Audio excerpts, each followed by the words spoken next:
Vice Chair. It is a privilege to be here in Detroit this afternoon with you. This is an official congressional hearing, and I'm going to open it up in just a minute, but I did want to share with you, as an official congressional meeting, we do things a little bit differently. I will do an opening statement, then Vice Chair Tlaib will do one as well. Then we'll recognize the witnesses, and they will have 5 minutes each to do an opening statement, and then we'll have the opportunity to ask questions. But because I am the chair, and with permission of Vice Chair Tlaib, I asked if it was okay if we would afford an opportunity to you to ask some questions as well. And we plan to do that. We have some index cards that will be available. I know that some members of Vice Chair Tlaib's staff are holding their hands up in a few places. So if you would like a card at some point, maybe just step to the side and you'll find someone and you can write a question, and then we'll get it to staff to take a look. We will not have time for a lot, but we will have time for a few. So let me situate it here. Make sure I've got that situated correctly. And the meeting will come to order. Without objection, the chair is authorized to declare a recess of the meeting at any time. This subcommittee is here to examine environmental justice issues in Michigan. I now recognize myself for 5 minutes to give an opening statement. As I said, I am honored to be here in Detroit today with my colleague, Vice Chairwoman Rashida Tlaib, who has been a dedicated leader on environmental issues on our subcommittee. It's a privilege to be able to visit her district and see firsthand, as we did this morning, how hard she's been working on behalf of the people of Detroit, and I look forward to continuing to work with her to ensure equal access throughout this country to basic human rights, and to hear about what we in Congress can do to help make and achieve this realistic goal. Because the idea of basic human rights is, in essence, what this hearing is about. The right of every American to feel safe when we walk outside or turn on our faucets, safe from air pollutants that make us cough or gag, that give us emphysema and aggravate our asthma, safe from ingesting toxic chemicals and bacteria that jeopardize our children's brain development and weaken their immune systems. And this safety is not, it should never be contingent upon where we live, the color of our skin, our income bracket, our party affiliation, or any other superficial differences that needlessly divide us.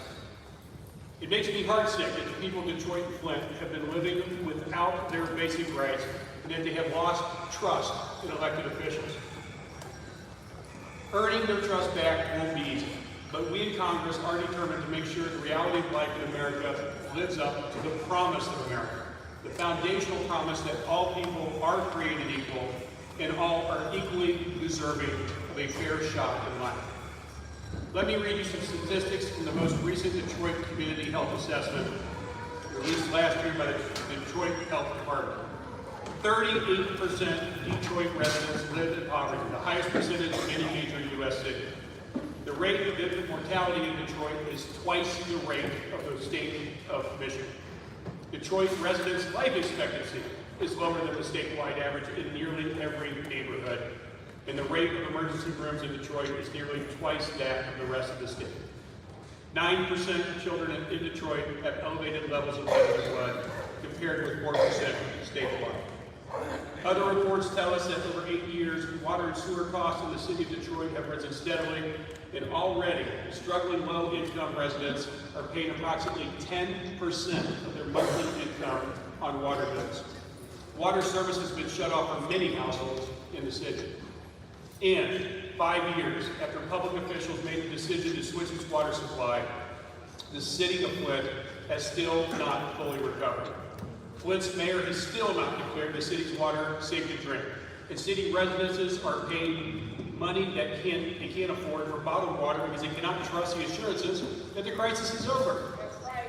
We in Congress are working to demand accountability for the tragedy in Flint, and we want to ensure the crisis of this magnitude never happens again, and that we have safe drinking water not just in Detroit, not just in Flint, but throughout Michigan and our great country.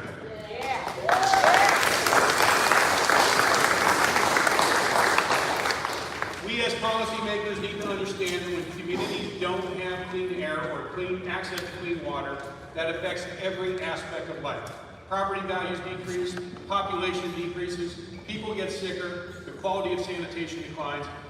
One disparity quickly leads to others, and because of this, in the year 2019, we see the kind of stark inequalities that shake the foundations of our democracy. This cannot stand. Fundamentally, we are here today not just to talk about clean air and clean water and equal access to our natural resources. We are here to remind ourselves what kind of country we want to be. It's been more than 50 years since Dr. Martin Luther King Jr.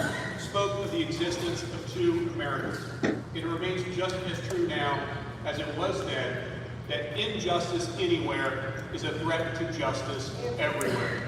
I hope that the testimony we hear today will be a call to action for all of us to demand a version of America in which we can all drink, breathe, and live freely. And I believe that day will come. Thank you. I now invite the Subcommittee's Vice Chair, Ms. DeLee, to give a 5-minute opening statement.